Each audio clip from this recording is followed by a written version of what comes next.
আন্দাজে চিল্লালেন না ঠিক মতো বলছেন? আল্লাহ পাক বলেন, এই যে বুঝ আমি যাদেরকে দিয়েছি তারা কিন্তু দ্বার্থহীন কণ্ঠে ঘোষণা দেয়, অমালানা আল্লাহ নাতাওয়াক্কালা আলাল্লাহ, কেন আমরা আল্লাহর উপরে ভরসা করব না? তিনি আমাদেরকে পথ দেখিয়েছেন হেদায়েতের, সবল দিয়েছেন আল্লাহ। সবলানা, সাবিল এক বচন, সবল বহু বচন। পৃথিবীতে বহু বাঁকা পথ তৈরি হয়ে আছে, এই সব পথ থেকে আমার আল্লাহ বাছাই করে ছাঁটাই করে নির্বাচন করে নির্বাচিত করেছি আমাকে হেদায়েতের পথে, নয়তো আমিও টিকে থাকতে পারতাম না। ওয়ালানা সুবিরান্না আলা মা আযাইতুমুনা, লামে তাকিদ নুনে সাকিলা, এত বড় গ্যারান্টি সূচক শব্দ আল্লাহ দিয়েছেন।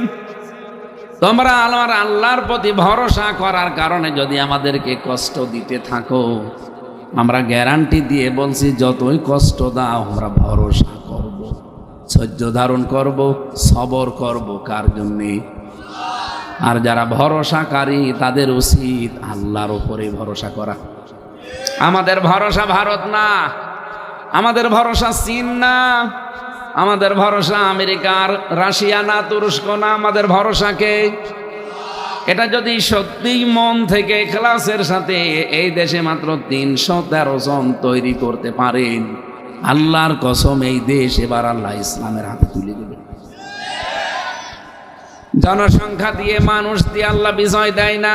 কামিং ফিয়াতিন কলিলাতিন গলাবাত ফিয়াতান কাসীরাতাম বিইজনিল্লাহ আল্লাহু মা'আস সাবিরিন। আল্লাহর সুন্নাত আলাদা। এ পৃথিবীতে বহু অল্প সংখ্যক মানুষকে বেশি সংখ্যক মানুষের উপরে বিজয় দিয়েছে কে? হ্যাঁ, তাদের ভেতরে ছিল শুধু ধৈর্যের এই অটুট বন্ধন। বাংলাদেশে কোটি কোটি মানুষ লাগবে না, 313 জন বদরের মতো এবার তৈরি হওয়া লাগবে। আমরা বিশ্বাস করি, ভরসা করি আল্লাহ তার কথা ঠিক রাখবে।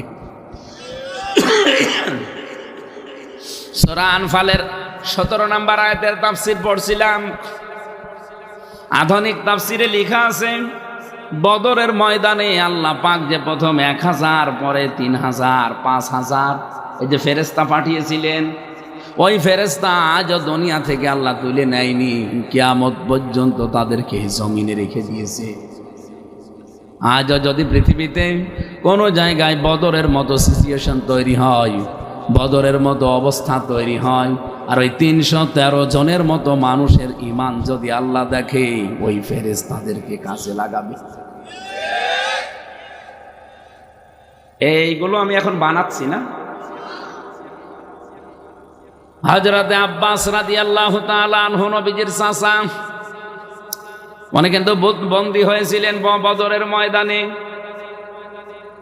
পরবর্তীতে মুক্তিপণ দিয়ে তিনি ছাড়া পেয়ে ঈমান গ্রহণ করার পরে ডাক দিয়ে বলছে, ভাতিজা মুহাম্মদ, তোমার 313 জন সৈন্যই তো আমি চিনি, কিন্তু আমি আবু জেহেলের পক্ষে যুদ্ধ করার কারণে তোমার বিপক্ষে ছিলাম। আমি দেখেছি ওই সময় বড় বড় বিশাল বিশাল লম্বা লম্বা মোটা মোটা ডান্ডা হাতে, এই সৈন্যগুলো তো তোমার সাথে কোনোদিন দেখিনি। এগুলো কোন দিন গোপনে কোথায় ট্রেনিং দিয়েছো বলো দেখি। নবীজি বললেন, চাচা আপনি কাকে দেখেছেন? আপনি যে বলেন যে বিশাল বিশাল লম্বা মোটা মোটা ডান্ডা হাতে, কই, আমি তো কাউকে ডান্ডা দিয়ে এই ময়দানে নিয়ে আসি নাই। আমার অধিকাংশ সাহাবী আমার সাথে এসেছে খেজুরের পাতা আর ডাল নিয়ে, আর আপনি বলছেন বিশাল বিশাল লম্বা লম্বা মোটা মোটা ডান্ডা, আর ওরা অনেক লম্বা লম্বা। এত বড় সাথী আমি কোথায় পাবো? যাদেরকে দেখেছেন ওরা দুনিয়া আর আমার সাথী না, ওরা হচ্ছে আল্লাহর ফেরেশতা। এই দিন নবীজি বলেছিলেন সাহাবীরা যে প্রথমে 1000, পরে 3000, এরপরে 5000 যে ফেরেশতা আল্লাহ পাঠিয়েছে, যেটা আমার চাচাও দেখেছে, এদেরকে আল্লাহ কিয়ামত পর্যন্ত জমিনে রেখে দেবে। যদি জমিনে কোনোদিন এই অবস্থা আসে যে বদরের ময়দান কায়েম হয়ে গেছে, অবশ্যই আল্লাহ ওই ফেরেশতাদেরকে তাদের সাহায্য করবে। আমি তো কোরআন হাদিস আর বাস্তবতা ইতিহাস পড়ে যতটুকু আমার মনে হয়, বাংলাদেশ এখন সামনে বদরের ময়দান আসতেছে। দেখেন ওই সময়ের হাল অবস্থা কি ছিল, ইসলাম থাকবে কি থাকবে না? কথা বলেন না কেন? আপনি বদরের ইতিহাস পড়ে দেখেন, ইসলাম থাকবে কি থাকবে না এই অবস্থা ছিল। আমাদের অবস্থা এখন ঠিক তাই। ইসলামে দেশে থাকবে কি থাকবে না, দেশ এবং বিদেশের যে ষড়যন্ত্র চলছে, আপনি আগামী থেকে দেশে মসজিদ বানাচ্ছেন, মসজিদে নামাজ পড়বেন, সেই পরিবেশও পাবেন না। আপনি দেখেন না দাদারা এখনো পর্যন্ত ইন্ডিয়াতে মসজিদ ভেঙে যাচ্ছে। গতকালকে একটা মসজিদ ভেঙেছে, শুধু নাম মুসলমান, এই জন্য পিটিয়ে মেরে ফেলেছে। বাংলাদেশেও বাড়ি না, মনে মনে করেছিল যে বাংলাদেশে বাড়ি, বাড়িতে তার ভারতের কলকাতায় বাংলায় কথা বলে। অপরাটা ডিটেলস জিজ্ঞাসা না করে শুধু বাঙালি এই নাম শুনেই পিটিয়ে মেরে ফেলেছে। এই ষড়যন্ত্র চলছে, এবার টের পান। এখনো যদি আমাদের এই দেশে আমরা যারা আছি এই কামড়া কামড়ি বন্ধ না করেন, শেষে দেশই হারিয়ে যাবে। কোথায় বসে আপনি সুবহানাল্লাহ পড়বেন? যেন আমার আকল আবেদন সব ভুলে যান, সব ভুলে যান। কঠিন অবস্থা চলছে, আপনি টের পাচ্ছেন না।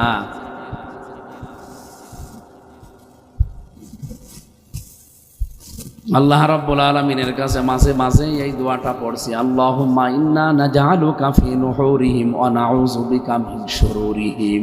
এটা নবীজি প্রতিদিন নিজে পড়তেন।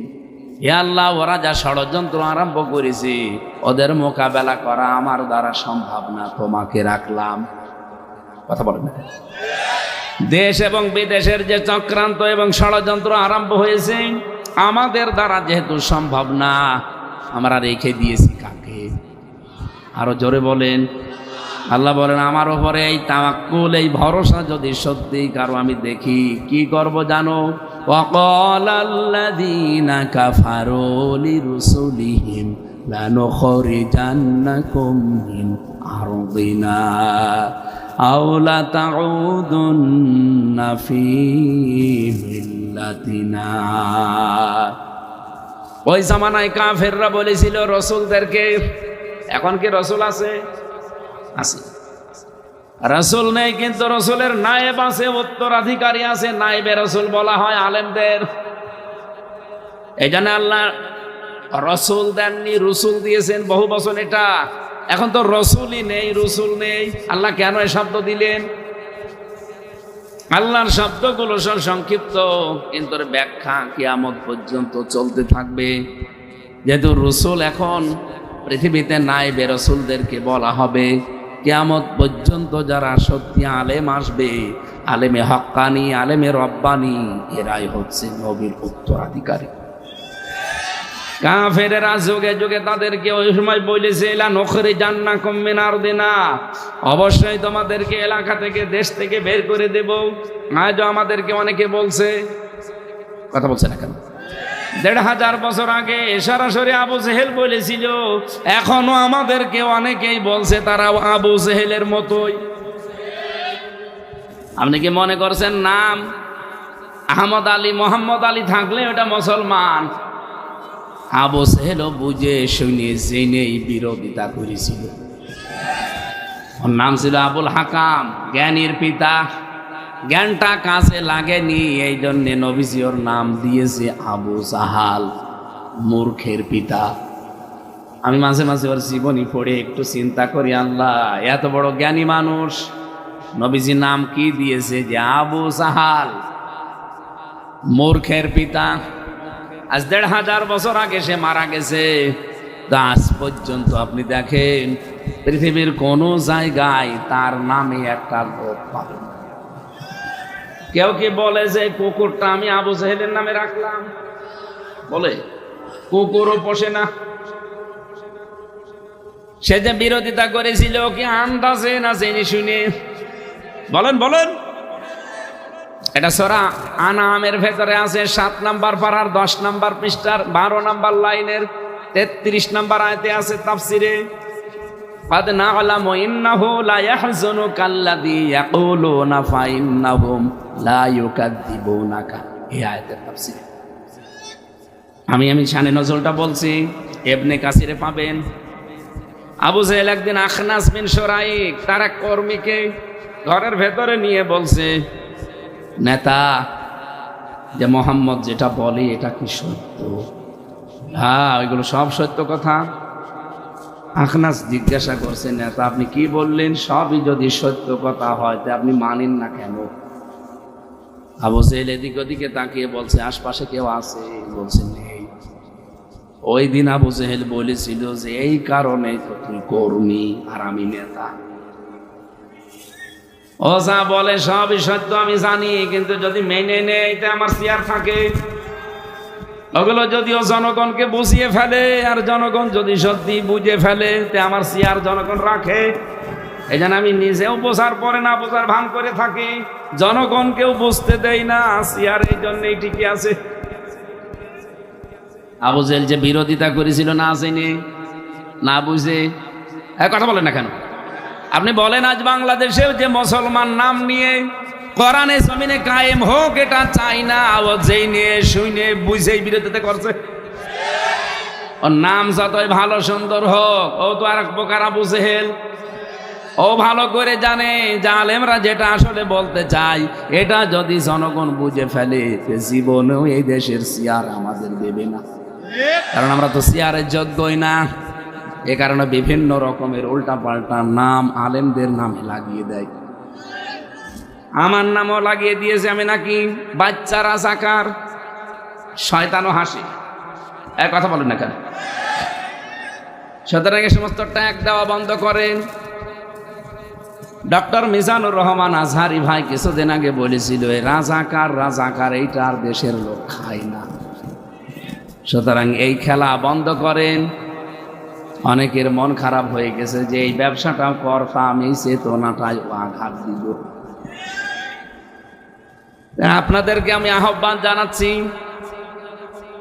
পৃথিবীতে যেহেতু এখন পরীক্ষা চলছে, আমাদের জন্য একটা সুসংবাদ আয়াতের শেষের দিকে আছে।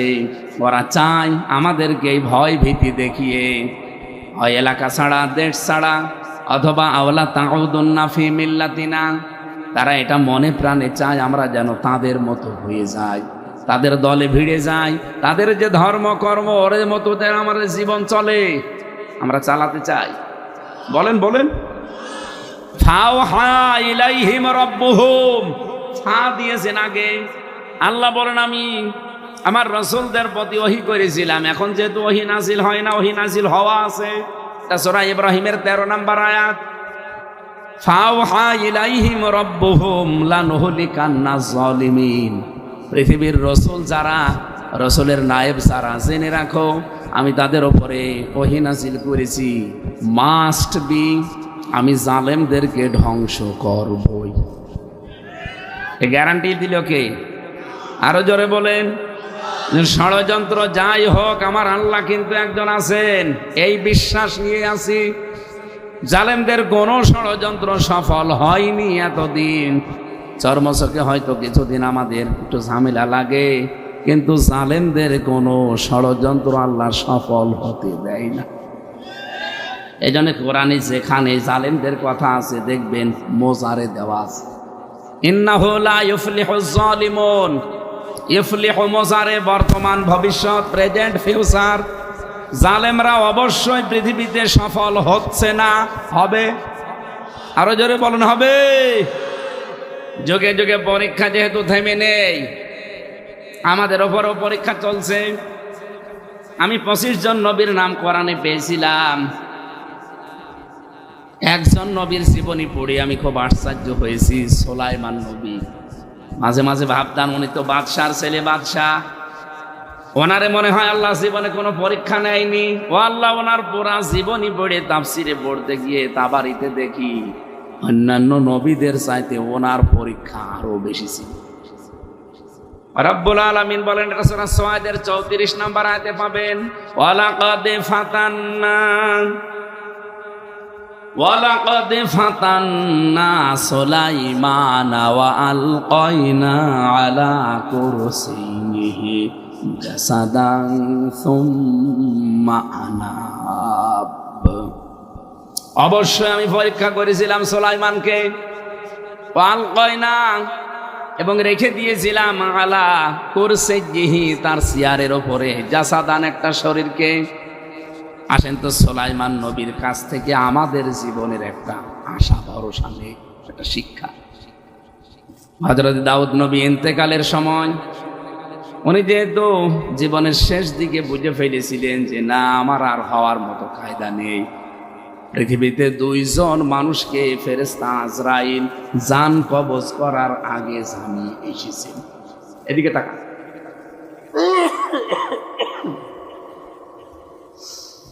দুইজন নবীর জীবনী পেয়েছি তাদের কাছে, ফেরেশতা আজরাইল আসার আগে জানিয়েছিলেন। তাছাড়া দুনিয়ায় আজ পর্যন্ত কারো কাছে জান কবজের আগে জানায়নি, আর জানাবেও না।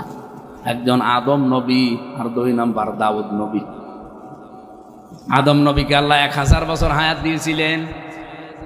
ওনার সন্তানদেরকে যখন ওনার পৃষ্ঠদেশ থেকে বের করে সামনে এভাবে রাখলেন যে এত বছরে বা হায়াত লেখা আছে কপালে, হযরত আদম নবী সন্তানদের দেখতে দেখতে হঠাৎ দেখলেন দাউদ নবী। জিজ্ঞাসা করলেন রব্বুল আলামিন, এইটা বলছে এটা তোমার সন্তান, কতদিন বাঁচবে? মাত্র 60 বছর। 60 বছর বাঁচবে আমার সন্তানে? একটা কথা হইলো আমি 1000 বছর আর আমার সন্তান বাঁচবে মাত্র 60 বছর। তুমি আমার হায়াত থেকে আমার সন্তানকে কিছু দিয়ে দাও। আল্লাহ ওই দিন বলেছিলেন আমি যা লিখেছি ওইটা ফাইনাল, দিতে যদি চাও তোমার হায়াত থেকে কমে যাবে, কিন্তু কথাটা মনে রাখবা। রাখবো, ঠিক আছে দিয়ে দেন। উনি 40 বছর দিয়েছিলেন। আদম নবীর বয়স হয়ে গেল কত? 960। হযরতে দাউদ নবীর বয়স বেড়ে গেল আরো 40। 60 আর 40 কত? ঠিক আদম নবীর কাছে আজরাইল এসেছিল 960 বছর পর। বলছে আপনার সময় শেষ, চলেন। হযরতে আদম নবী ডাক দিয়ে বলছে না, আমার সময় শেষ হয়নি, কারণ আমি জানি আমার হায়াত 1000 বছর। ফেরেশতা আজরাইল যতবার ওনাকে বলে যে আপনি তো আপনার সন্তান দাউদকে 40 বছর হাদিয়া দিয়েছেন, উনি বলছে না আমি দেইনি। বারবার বোঝানোর চেষ্টা করে উনি একই কথা যে না আমি দেইনি, আমি আরো থাকতে চাই, আপনি 40 বছর পরে আসবেন। হযরতে আজরাইল বলে রব্বুল আলামিন, দিয়েছিলাম তো নবী মনে করে, এ দেখছি ভেজাল, নিজে দিয়েছে এখন আবার নিজে অস্বীকার করে। আল্লাহ পাক বলেন আদম, শব্দটা লক্ষ্য করো না, আদম ইনসান, নিসিয়ান শব্দ থেকে এটা এসেছে, নাসিজন, এর বাংলা অর্থ হচ্ছে ভুলে যাওয়া। আমার আদম এবং আদমের সন্তানেরা আসলেই ভুলে যায়, ও যে দিয়েছে ভুলে গেছে। এই জন্য ওই দিন থেকে কোনো কিছু কাউকে দিলে লিখে রাখা লাগে। কথা বোঝে? আমরা তো ভুলে যাই। জান কবজ হয়ে গেল ওনার। পরবর্তীতে হযরতে দাউদ নবী আলাইহিস সালাম উনি যেহেতু হায়াতি পেয়েছেন 60 বছর, আর ধার পেয়েছেন কত বছর? 100 বছর যখন হয়ে যাচ্ছে, চিন্তা করেন আমার আর সময় নেই। বিছানায় তিনি পড়ে গেলেন, সন্তানগুলোকে সব ডাকলেন, সব সন্তানদের জিজ্ঞাসা করলেন যে 4টা প্রশ্ন করব তোমাদের, আর স্পেশাল ভাবে একটা প্রশ্ন করব, জবাব যদি দিতে পারো আমার এই চেয়ারে আমি তাকে বসিয়ে দেব। তাহলে পরীক্ষা কিন্তু আজকে থেকে না, পরীক্ষা চলছে আবহমান কাল থেকে। এখনো আমাদের জীবনে অনেক পরীক্ষা আছে, আসবে। আমি সামনে যাব ইনশাআল্লাহ। আজকে সময় একটু বেশি লাগবে, থাকবেন তো নাকি ঘুমানো লাগবে না আমাদের? তারপরও একটু সময় দেব আজকে। 4টা প্রশ্ন করলেন প্রত্যেকটা সন্তানকে। এই পৃথিবীর সবচাইতে দামি জিনিসের নাম কি? সবচাইতে কম দামি জিনিসের নাম কি? এই পৃথিবীতে সবচাইতে দূরে কোন জিনিস, আর সবচাইতে নিকটে কোন জিনিস? এই 4টা প্রশ্নের সঠিক জবাব চাই। এক এক ছেলে এক এক রকম দুনিয়াদারির হিসাব দিয়েছে। সুলাইমান নবীকে ডাক দিয়ে বললেন, বাবা তুমি তো একেবারেই ছোট, বলো দেখি। হযরতে সুলাইমান বলে, বাবা এই পৃথিবীতে সবচাইতে দামি জিনিসের নাম হচ্ছে নেকি। কি? আপনি নেকি কামাই করতে পারবেন অতদিন যতদিন শ্বাস প্রশ্বাস চলে। এটা বন্ধ হয়ে গেলে যতই সুবহানাল্লাহ পড়েন আপনার নেকি আর হবে না। অথচ কিয়ামতে এই একটা নেকির জন্য আমরা অনেকেই সন্তানেরা মায়ের 500 বছর পর্যন্ত পা ধরে করে থাকবো। নবীজি বলেন 500 বছর পরে ওর মুখের উপরে লাথি দিয়ে বলবে, কিসের সন্তান, আমার দুনিয়ায় বিয়ে হয়নি। এত দামি জিনিস নাকি তখন টের পাওয়া যাবে। হযরতে দাউদ নবী সুলাইমান নবীর কথা শোনার পরে তিনি খুশি হয়ে গেলেন।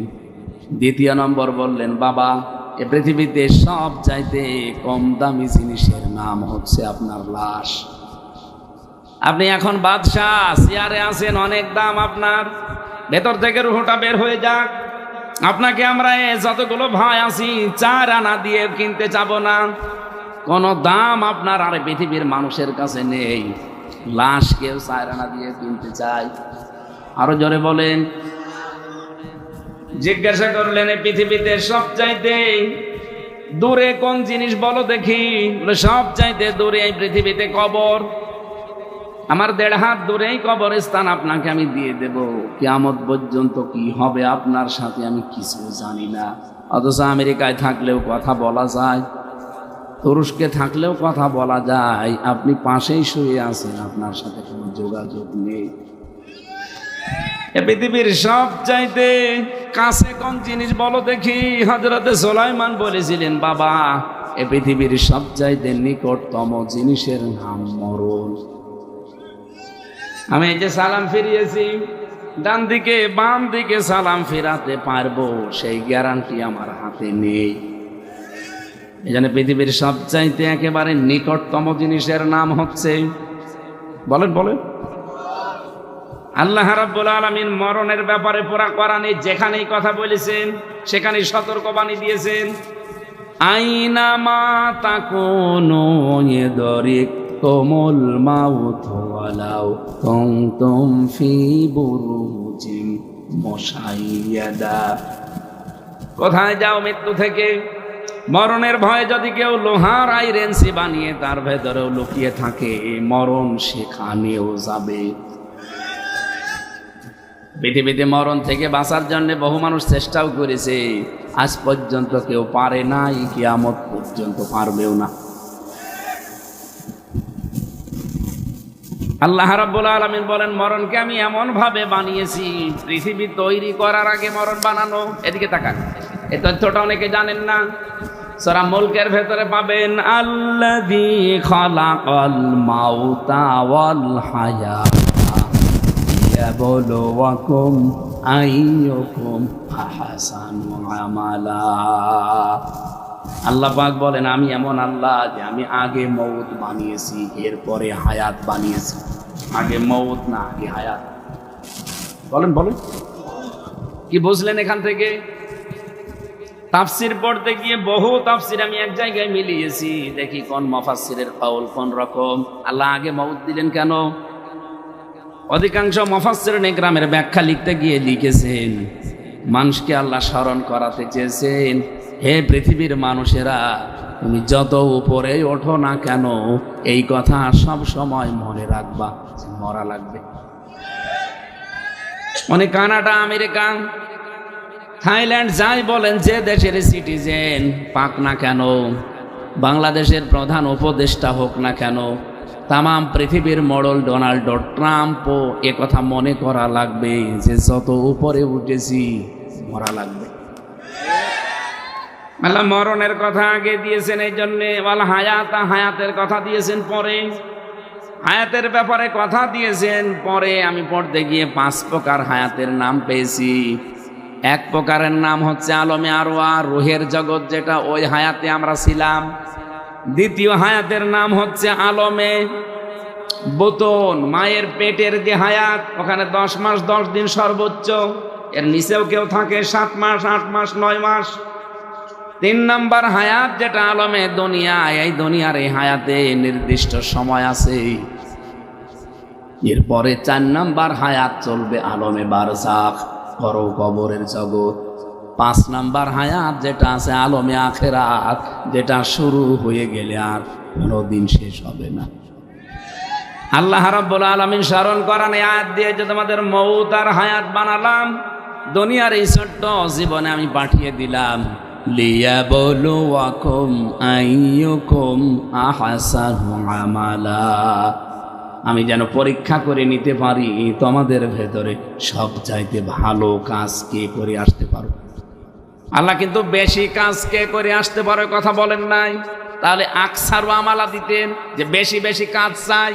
আল্লাহ বলেন ভালো কাজ চাই, যে কাজই করবা কাজটা যেন ভালো হয়, কাজটা যেন মজবুত হয়, কাজটা যেন টিকে থাকে। আজ এই আয়াতটা যদি আমরা বাংলাদেশে অন্যান্য দেশের মতো মেনে চলতাম, তারা আয়াত হয়তো জানে না কিন্তু এর বাস্তবতা মানে। আপনি মালয়েশিয়াতে একটা রাস্তা তৈরি হলে 100 টাকা যদি খরচ হওয়ার কথা লাগে, 100 টাকায় খরচ করে রাস্তায়। এই জন্য 100 বছর যদি ওই রাস্তাটা টিকে থাকার কথা হয়, 120 বছর চলে যায়। আর আমাদের রাস্তার বাজেট হয় 100 টাকা, 30 টাকা খরচ হয়, 70 টাকা আল্লাহর ওলিরা খেয়ে ফেলে।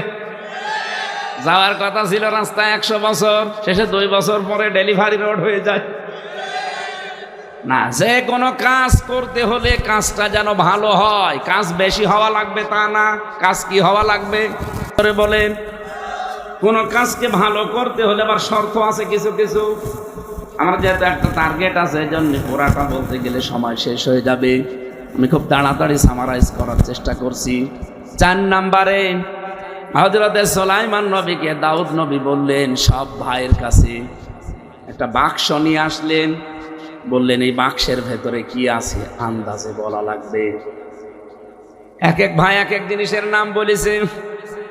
হযরত সুলাইমান নবী বাক্সের কাছে গিয়ে তিনি চোখ বন্ধ করে একটা আন্দাজ করলেন, অনুমান করে আন্দাজ করে বললেন, বাবা আমার কাছে যে জ্ঞান আছে, আমার তো মনে হচ্ছে এই বাক্সের ভেতরে একটা আংটি আছে।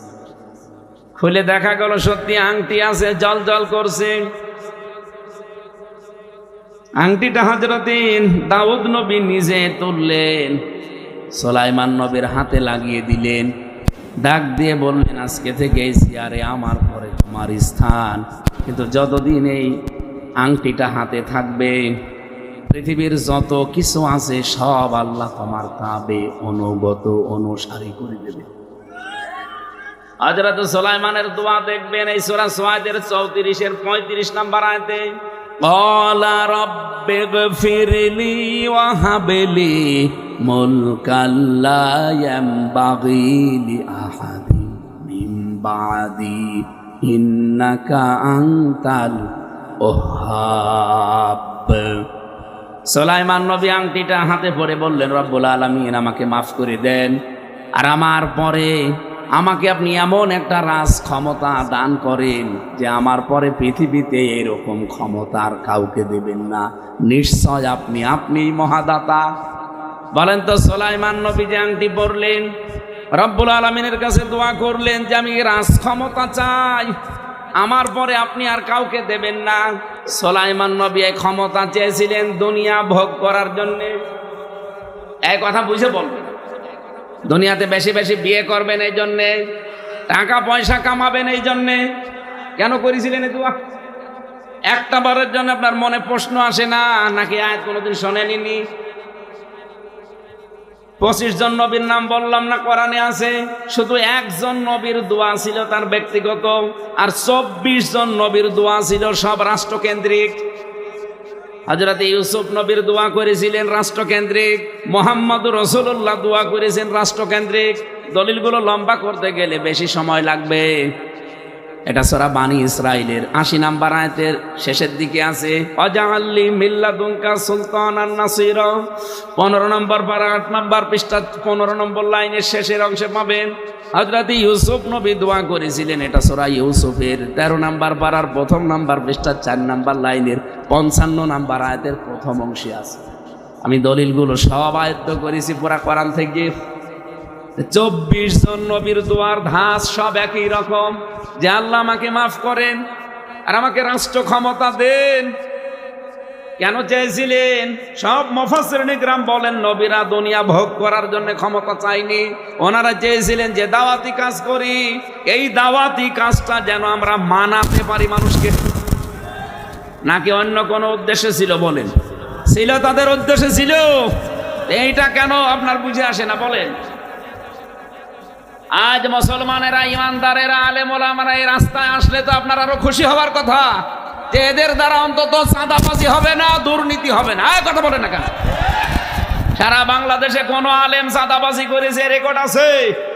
কিন্তু যারা করে তারা আমাদের সহ্য করতে পারে না।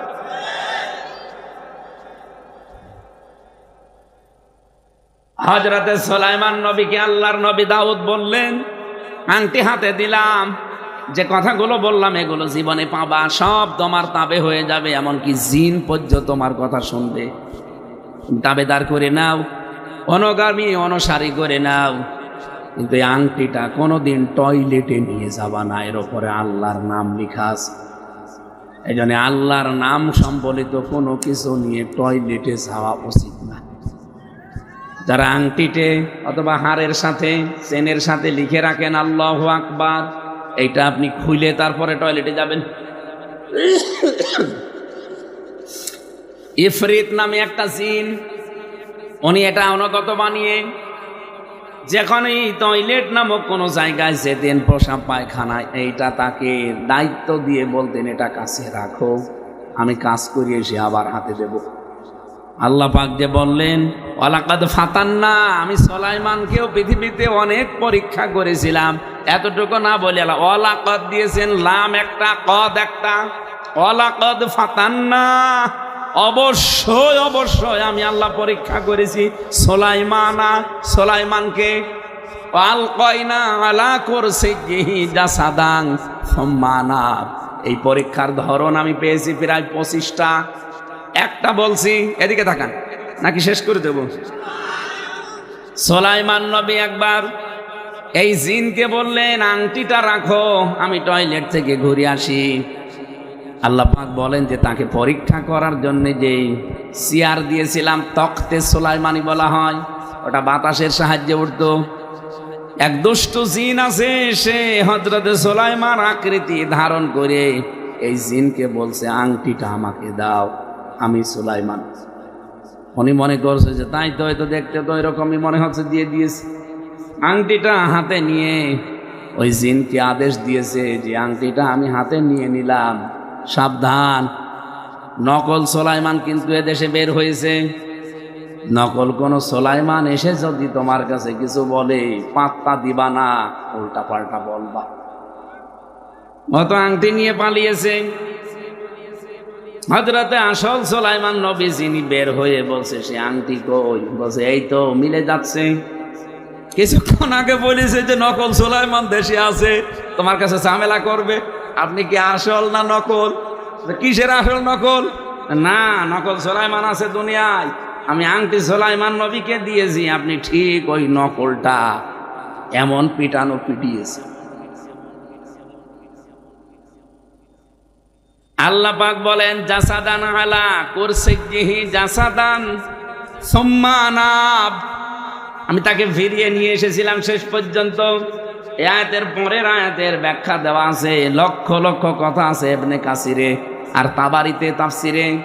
আমরা এটা বলার উদ্দেশ্য না, কোনো মানুষ যদি সত্যি পরীক্ষা নিরীক্ষা আমার আল্লাহ কাউকে করতে চান, ওটা বন্ধ হয়ে যায়নি।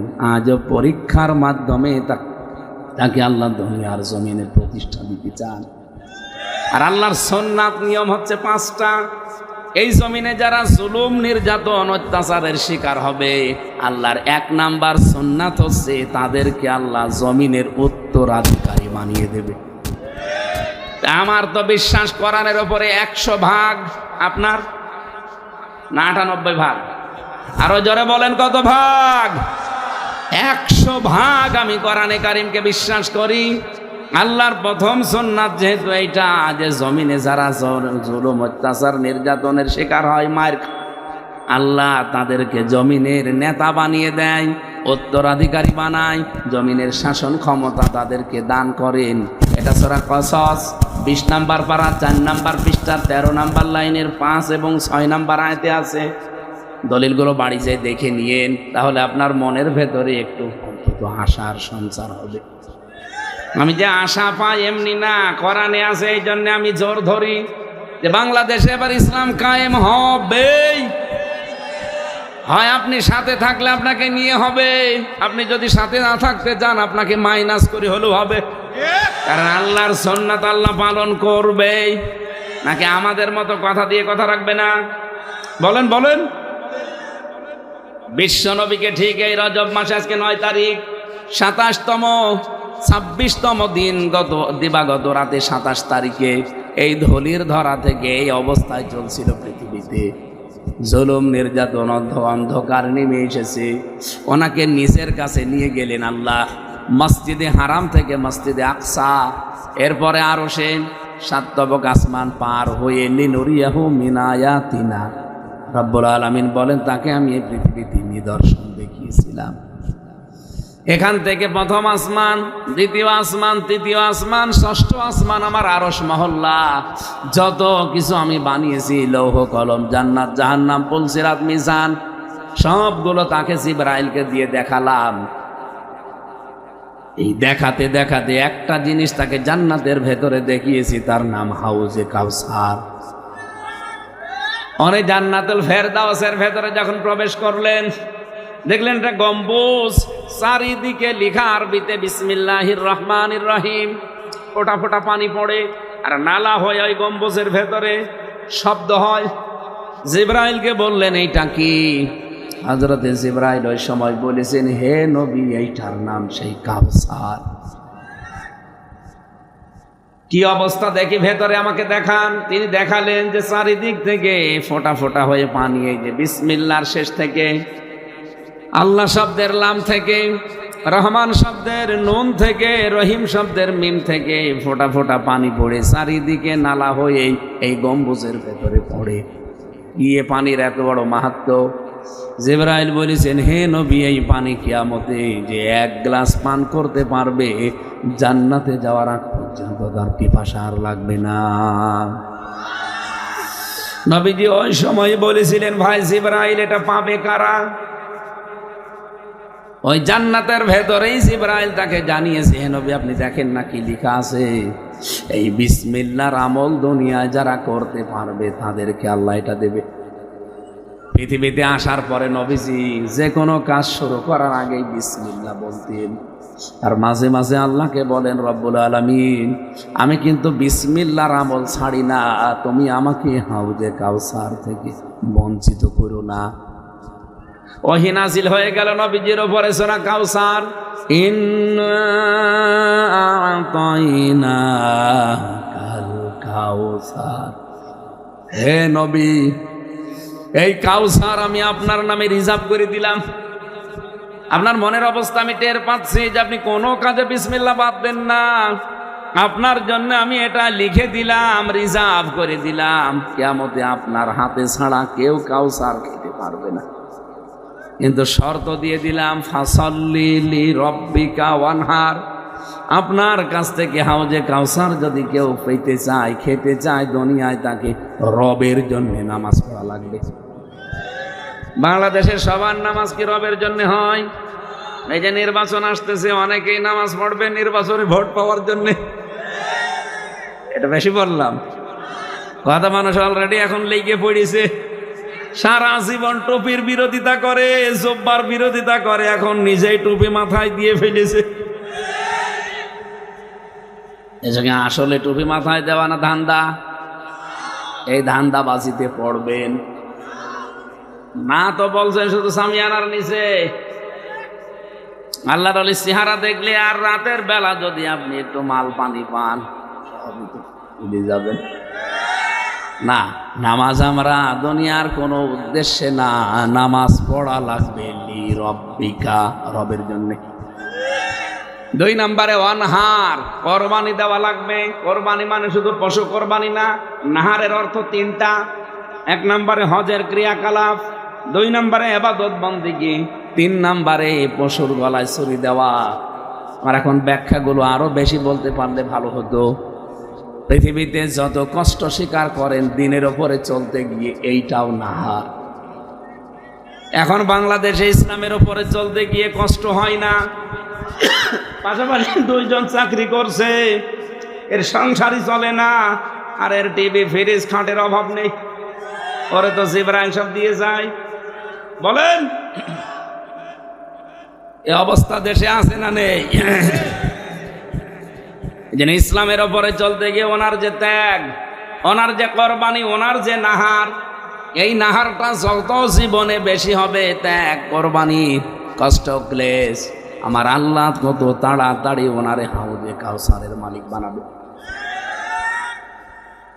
নবীজিকে যত কিছু দেখিয়েছেন, 27টা বছর তার কাছে আল্লাহর কাছে রেখেছিলেন এই রজব মাসে নিয়ে। 27 বছর বিশ্ব নবীকে নিজের কাছে নিয়ে নিজে গবেষণাগারে ল্যাবরেটরিতে বসিয়ে 14টা জিনিস মাত্র শিখিয়েছিলেন। কয়টা? 27 বছর ধরে ধরে মাত্র 14টা জিনিস শিখিয়েছেন। বিশ্ব নবীকে আল্লাহ ডাক দিয়ে বললেন, হে মুহাম্মদ সাল্লাল্লাহু আলাইহি ওয়াসাল্লাম, আপনি 53 বছর বয়সে আসলেন আমার কাছে, এমন কোন জিনিস নেই যে আপনাকে দেখাইনি। শুধু দেখাইনি, বরকতময় করে দেখিয়েছি।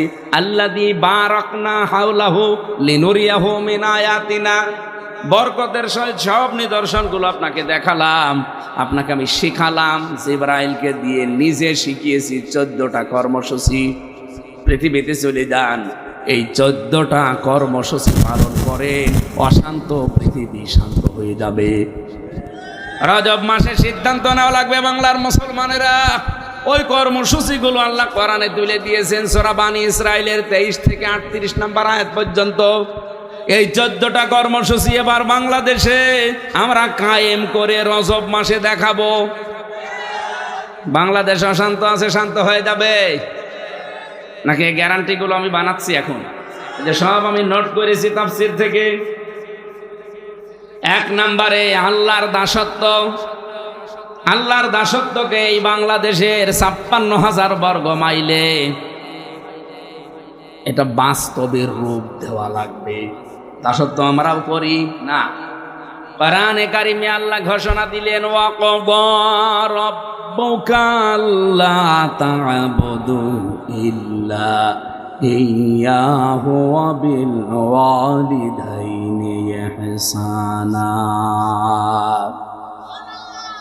এই যে ওয়া মানে এবং কজ মানে ফয়সালা করা, রায় দেওয়া, সিদ্ধান্ত নেওয়া। 33টা অর্থ আছে কজ শব্দের। আল্লাহ বলেন, আমি রায় দিয়ে দিয়েছি, সিদ্ধান্ত নিয়ে ফেলেছি, লিখে দিয়েছি যে পৃথিবীতে যাবার পরে আপনি আমি ছাড়া আর কারো ইবাদত করা যাবে। আরো জোরে বলেন, বলেন তো আল্লাহর এই দাসত্বকে এখনো সর্ব জায়গায় আমরা প্রতিষ্ঠিত করতে পেরেছি? হয়তো আমাদের ব্যক্তিগত জীবনে আমরা মানতে পারছি আল্লাহর ইবাদত, আল্লাহর দাসত্ব। এমন জীবন আমাদের আছে যে জীবনে ইচ্ছা করলেও মানা সম্ভব না। যেমন অর্থনীতিতে বাংলাদেশে যতদিন পর্যন্ত রাষ্ট্রীয়ভাবে যাকাত ভিত্তিক অর্থনীতি কায়েম না হবে, হামজানা কাবার ইমাম পর্যন্ত এই দেশে বাস করলে তারেও সুদ খাওয়া লাগবে। এই যে মাথার ভেতরে যে টুপিটা দেখতে অনেক ভালো লাগছে না, এর ভেতরে সুদ আছে। এই যে পাগড়িটা, এর ভেতরে সুদ আছে। কারণ এই টুপি, এই পাগড়ি যে ফ্যাক্টরিতে বানিয়েছে, এবার ফ্যাক্টরির মালিক ব্যাংক থেকে লোন নিয়েছে, আর লোন তো সুদ ছাড়াই দেয়। সুদ ছাড়াও লোন দেয়, কিন্তু জাকাত ভিত্তিক অর্থনীতি রাষ্ট্রীয়ভাবে কায়েম থাকা লাগবে। সৌদি আরবে আছে, আপনি যান। আমাদের 56,000 বর্গ মাইলে ফেরেশতা যদি এখানে এসে বাস করে, তারও ডাইরেক্ট ইনডাইরেক্ট সুদ খাওয়া লাগবে। আল্লাহর দাসত্ব আমাদের সব জায়গায় করা যেহেতু সম্ভব না, এই জন্য আমরা এই দেশে আল্লাহর দাসত্ব করা চাই, এই পরিবেশ এবার তৈরি করবো ইনশাআল্লাহ। 2 নম্বরে ওয়াবিল ওয়ালিদাইনি ইহসানা, মা বাবা যাদের বেঁচে আছে তাদের হক আদায় করা লাগবে। আল্লাহর আইন মানা ফরজ। আল্লাহর আইন মানা, আর একবার বলেন, মা বাবার আইন মানা। এরকম শ্রোতা তো হবে, মা বাবার আইন মানা ফরজ। এই মাঝখানে ওয়া আছে, ওয়াবিল ওয়ালিদাইনি ইহসানা। আল্লাহর আইন মানা ফরজ, কিন্তু মা বাবার আইন মানা ফরজ না, মা বাবার সেবা করা ফরজ। এখানে একটা মাসলা আছে, যার মা বাবা তার সেবা করা ফরজ। আমার মা বাবা কেউ না, তার সেবা আমার জন্য ফরজ না। যেমন শ্বশুর শাশুড়ি আমার মা বাবা না, কথা বলছেন। আমার যে শ্বশুর শাশুড়ি ওটাকে আমার মা বাবা, ওটা আমার বর মা বাবা। সুতরাং শ্বশুর শাশুড়ির সেবা করা আমার বর জন্য ফরজ, আর আমার যে মা বাবা এইটার সেবা করা আমার জন্য ফরজ। অনেক পরিবারে আছে বৌমা শ্বশুর আর শাশুড়ির খেদমত করে না, সেবা করে না, এই জন্য ফতোয়াবাজি করে। এটা কিন্তু ফরজ নয়। হ্যাঁ, এটা তার, সে যদি ইচ্ছা করে করতে চায় তার সওয়াব হবে, না করলে তার গুনাহ হবে না। কিন্তু গ্রাম্য মূর্খ মা বাবা বুঝতেই চায় না, বলে না এত সুন্দর বউ নিয়ে আসলাম আর আমাদের ছেড়ে থাকতে চায়, আমাদের খেদমত করে না, তখন নালিশ দেয়। আপনি যতই নালিশ দেন কিছুই হবে না।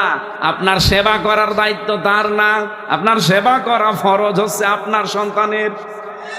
এখানে কয়েকটা কারণ আমি পেয়েছি। আমি আমার মা বাবার সেবা করতে চাই, কিন্তু এই জায়গায় বাধা হয়ে দাঁড়ায় আমার স্ত্রী। বেশি বললাম। বাংলাদেশে যত খারাপ সন্তান হোক, কোন সন্তান চায় না যে আমি বিয়ের পরে আমার মা বাবা আলাদা হয়ে যাক, বা অন্য ভাইয়ের কাছে থাক, বা বৃদ্ধাশ্রমে চলে যাক। 100টার আজকে 90টা পরিবারে তাকান, 100টার 90টা পরিবারে আমরা চাচ্ছি যে আমার মা বাবা অন্য ভাইয়ের আন্ডারে থাক।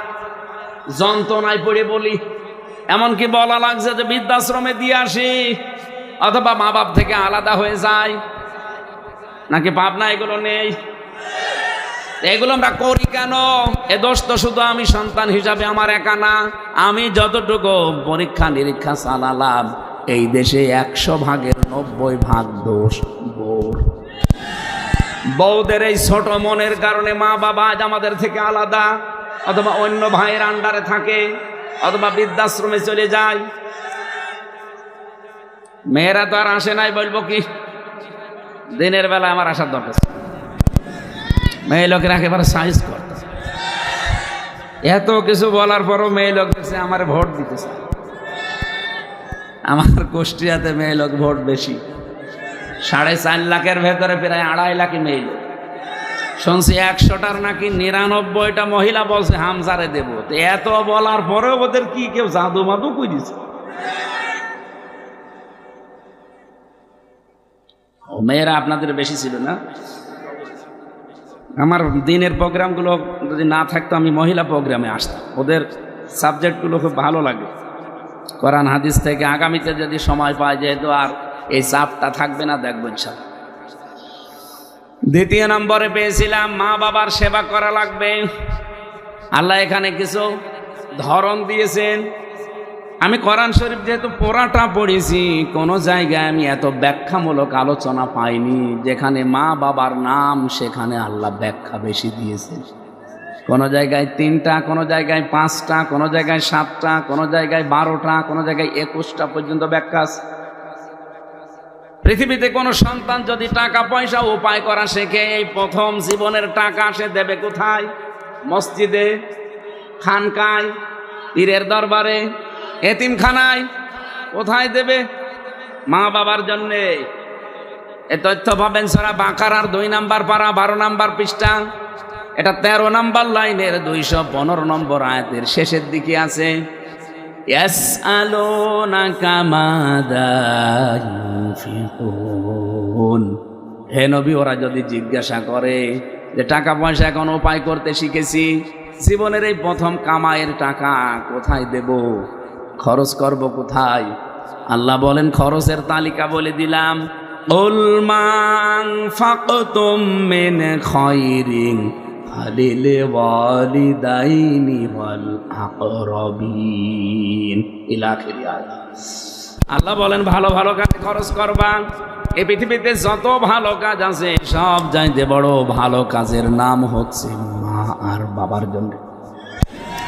আজ ইউসুফ সর্দার, ইউনুস সর্দার, ওদের মা মারা গেছে। মারা যায়নি?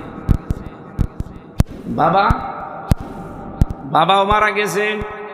ওনারা আর এই যে ভালো কাজটা পৃথিবীতে সিরিয়াল হিসাবে আল্লাহ যাদের নাম দিলেন, এই 2 জনের জন্য আর কোনোদিন ব্যয় করতে পারবে না। মায়ের জন্য একটা পান কিনে দেবেন, ওটা সাদকা করার সওয়াব হবে।